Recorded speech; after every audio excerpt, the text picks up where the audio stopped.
Muito boa tarde, amigas e amigos. Oração Ação, renovando sua referência. Somos referência uns para os outros. Somos um momento de persistência, de paciência, de perseverança. No sermão profético, Jesus disse que aquele que perseverar no bem até o fim, este será salvo. Emmanuel pediu para Chico Xavier apenas disciplina, disciplina, disciplina. Sigamos nessa linha, não como finalidade, mas como meio. Nada se consegue sem disciplina, sem persistência, sem paciência. Assim seja conosco. Seja muito bem-vinda, muito bem-vindo. Vamos continuar nossos estudos no aspecto da religião, nesse livro, O Consolador, Chico Xavier e Emmanuel, em que são feitas 411 perguntas para Emmanuel,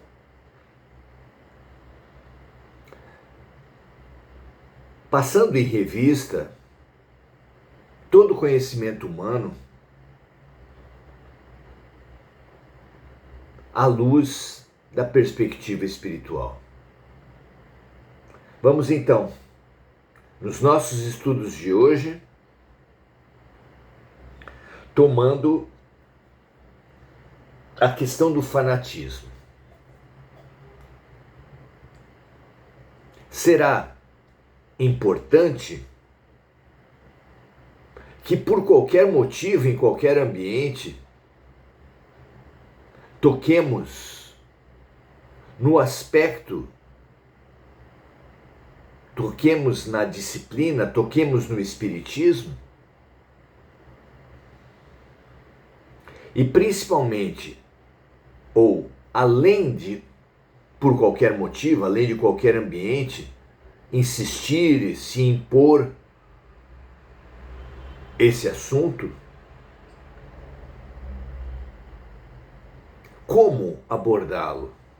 Quando for o caso, quando abordá-lo?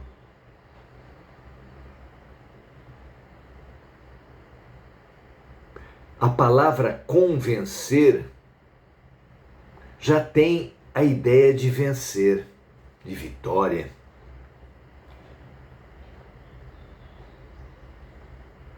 Será que há vitórias religiosas? Todos sabemos que a história é pontilhada por muitas guerras de motivação religiosa, ou pelo menos de discurso religioso,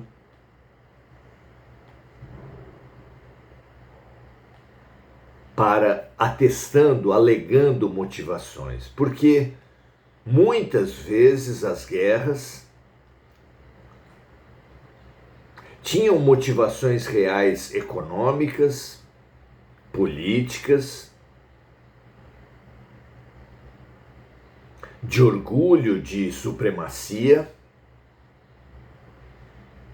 e assumia-se a motivação religiosa para isso mesmo, para motivar os soldados, para angariar voluntários, apoios, riquezas.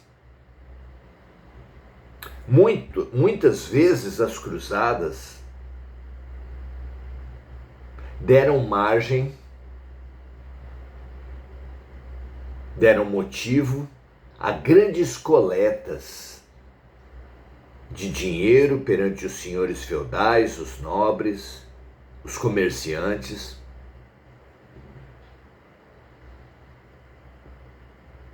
E é claro, infelizmente, nem sempre esses dinheiros foram para a finalidade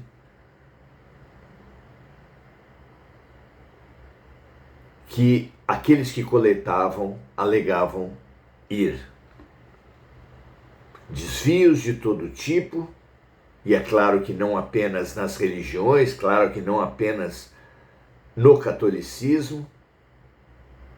Se você vai em áreas que são afetadas por enchentes, por exemplo, como trabalhei no Vale do Ribeira, numa certa cidade, e nessa cidade havia pessoas que falavam que o supermercado tal surgiu depois da cheia de 1900 e tanto, e o outro supermercado tal nasceu depois da cheia de outro ano. Infelizmente, deturpa-se as melhores ideias, como a solidariedade, como a religião, para objetivos de enriquecimento próprio, de desvios abomináveis. A religião tem um poder muito grande e é oportuno para aproveitadores, inclusive aqueles que ocupam posições à frente das religiões, com interesses espúrios, criminosos, estimular o fanatismo das pessoas. Basta dizer que a igreja assume para si os mesmos princípios de um exército: disciplina e hierarquia, ou seja, obediência cega. É conveniente para a instituição, para os interesseiros, apesar de ser evidentemente inconveniente para aqueles que são fanatizados e para a própria causa. Porque, em geral, o discurso fanático, a postura fanática, é contraproducente na propaganda de qualquer ideia. Não é verdade? Vejamos então qual é a pergunta. Pergunta 367 questiona-se o seguinte: é justo que, a propósito de tudo, busque o espírita tocar os assuntos do espiritismo nas suas conversações comuns?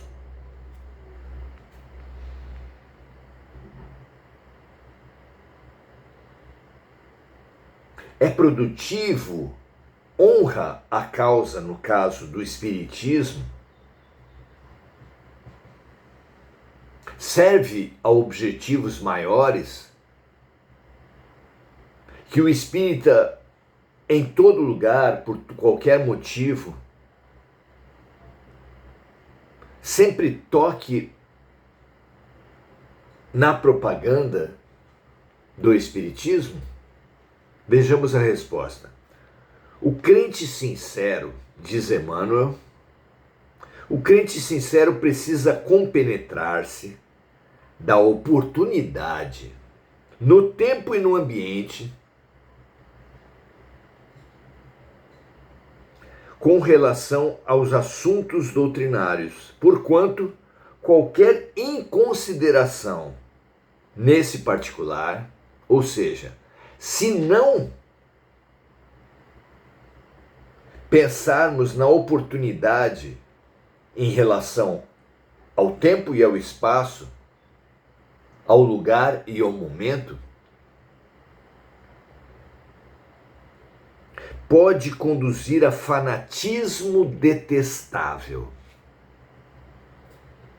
Fanatismo detestável, que obviamente só pode gerar resultados contrários, sem nenhum caráter construtivo.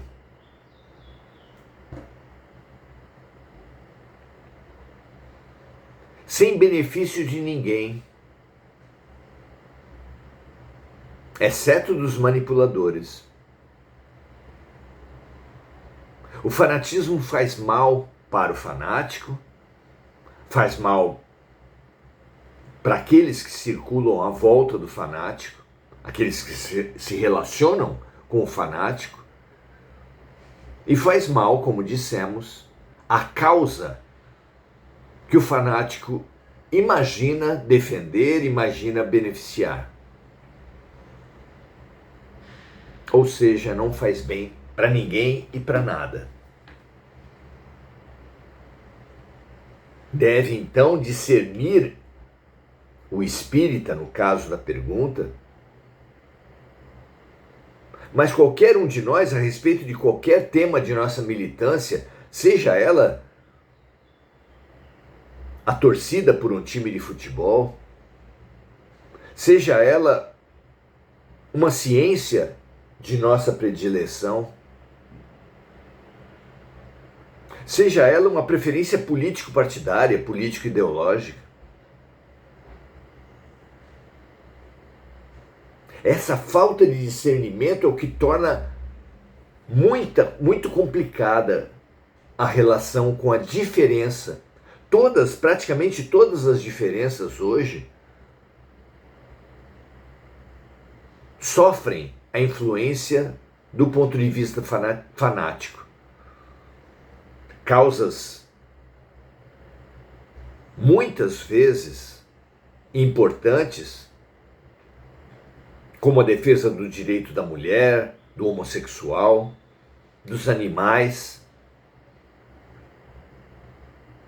Mesmo as religiões são, em geral, teses importantes,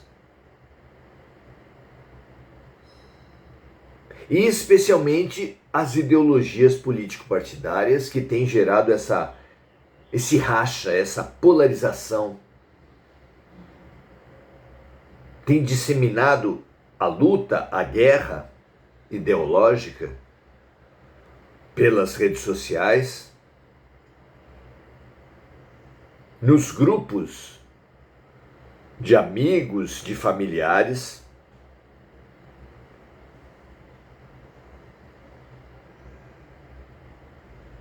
onde as pessoas mostram o inverso do que aqui é recomendado por Emmanuel,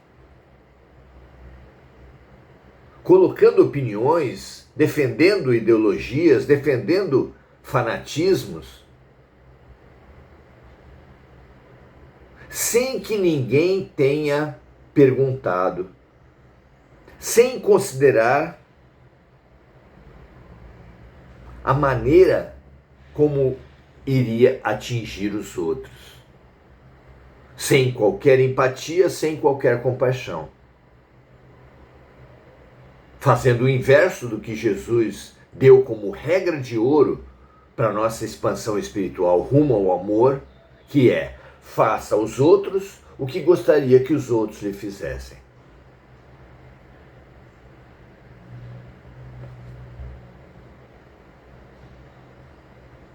Acaso o fanático, num campo, gosta da abordagem fanática em outros campos?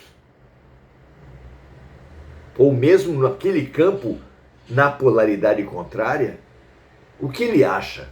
O que o fanático acha do fanatismo? Certamente, pelo menos o fanatismo dos outros, ele abomina, recrimina, combate, odeia. O único fanatismo que o fanático não percebe é o dele mesmo. E essa falta de espelho, essa falta de reconhecimento, essa falta de humildade torna o fanatismo insolúvel, pelo menos enquanto ele estiver nessa euforia. É claro, mais cedo ou mais tarde ele cairá na depressão. Ele perceberá a insuficiência, a fraqueza. Jesus pergunta: o que pode acontecer com um cego que se deixa guiar por outro cego? Só pode acontecer, diz o mestre, que os dois caiam num buraco. toda a humanidade da Terra praticamente está mergulhada em escuridão. Essa escuridão é um buraco no qual cegos se deixaram guiar por outros cegos.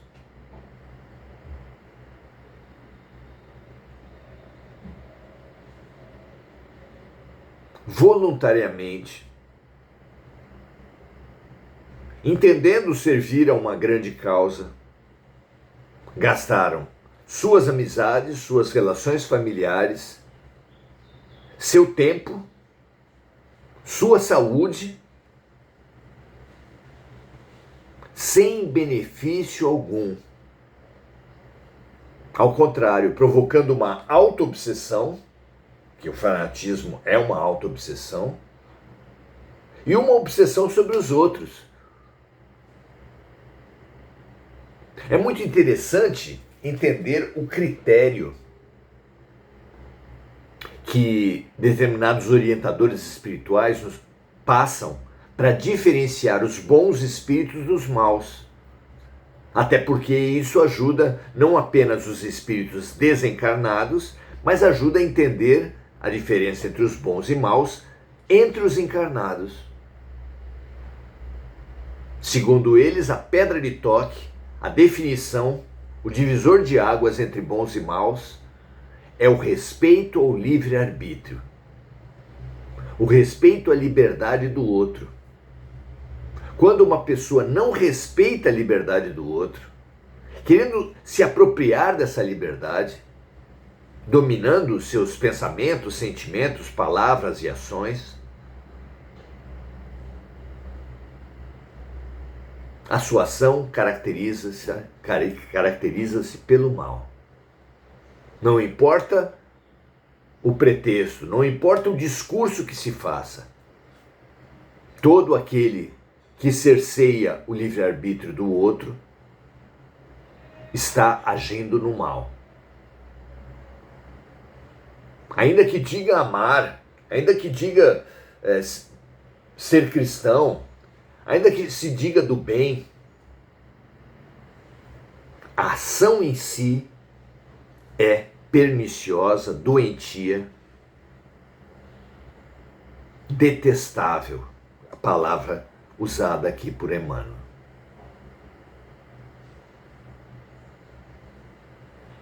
Que esse alerta do orientador espiritual de Chico Xavier nos atinja como um estímulo à reflexão. Porque, como dissemos, é muito fácil perceber, denunciar, horrorizar-se com o fanatismo alheio. Mas é fundamental desenvolvermos a capacidade de perceber o nosso próprio fanatismo. É o início da cura. É o início do resgate. É o início da regeneração das relações que nós perdemos, da saúde espiritual que nós perdemos, da saúde mental que nós perdemos.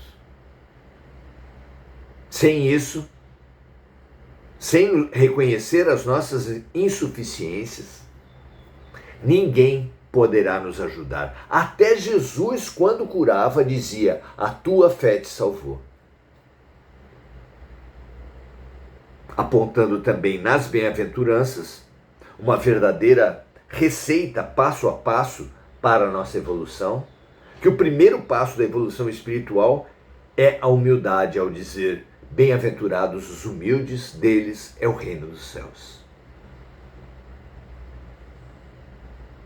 Que essa autoconsciência,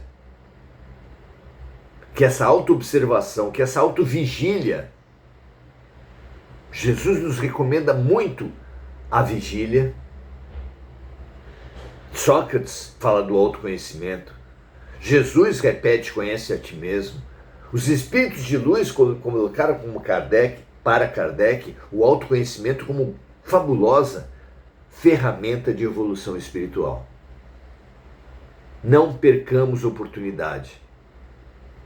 Autocrítica, autoobservação é fundamental. Que assim seja com todos nós. Esther Ponzoni, dando seu boa noite, Igor Galvão, diz o seguinte: então o fervoroso usa a religião como um espelho para mudar a si mesmo. Seria ele humilde? Estuda com lógica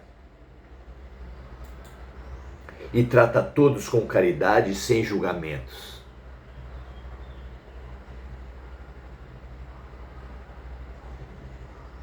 Sua fé o auxilia a ser uma pessoa mais leve. Sem dúvida. Fervor religioso não pode ser confundido com o fanatismo. O fervor, o convicto da sua religião, não precisa se impor a ninguém. Brincando, podemos dizer que o excesso de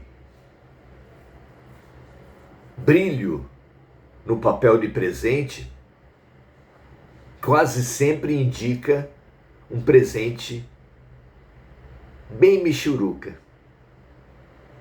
Quando impomos demais, quando insistimos demais numa ideia, é porque nós mesmos duvidamos da importância, da certeza dessa ideia. Então, como diz Igor Galvão, o fervoroso usa a religião como um espelho para mudar a si mesmo. Humilde, estuda com lógica e trata todos com caridade, todos com compaixão, todos com empatia, entendendo que não é a adesão a tal ou qual ideologia, tal ou qual instituição ou doutrina religiosa que nos salva, mas sim a prática da empatia, da compaixão, tendo em vista a fraternidade e o amor. Já o fanático, coloca aqui Igor, usa a religião como um chicote para mudar os outros. Ele é rígido, segue as regras cegamente e se sente superior por acreditar que só ele está certo, só ele está salvo. Na minha opinião, gera tensão, exclusão e sombras de orgulho. E resistência. Adoro uma frase atribuída a Mahatma Gandhi, que teve a grandeza, sendo hindu, sendo líder num país de tanto fanatismo, teve a capacidade de dizer o seguinte: amo o Cristo. Um hindu falar isso demonstra sua grandeza. Amo o Cristo, temo os cristãos.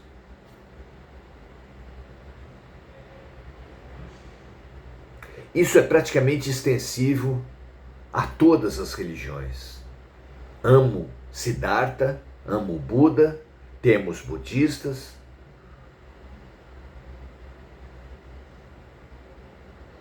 E assim com todos os fundadores, as referências religiosas, em nome das quais seus pretensos seguidores têm feito os maiores absurdos. Muito legal, Igor. Regina Frutuoso, dando o seu boa noite. Avelino Carvalho, dando o seu boa noite. Maria Cecília Monteiro, seja muito bem-vinda, dando o seu boa noite também. Marco Aurélio Trindade. Enir Cajazeira, pedindo orações pela saúde da amiga Mônica, que ela e todos os saudosos, todos os doentes que estão em nossos corações recebam nossas melhores luzes.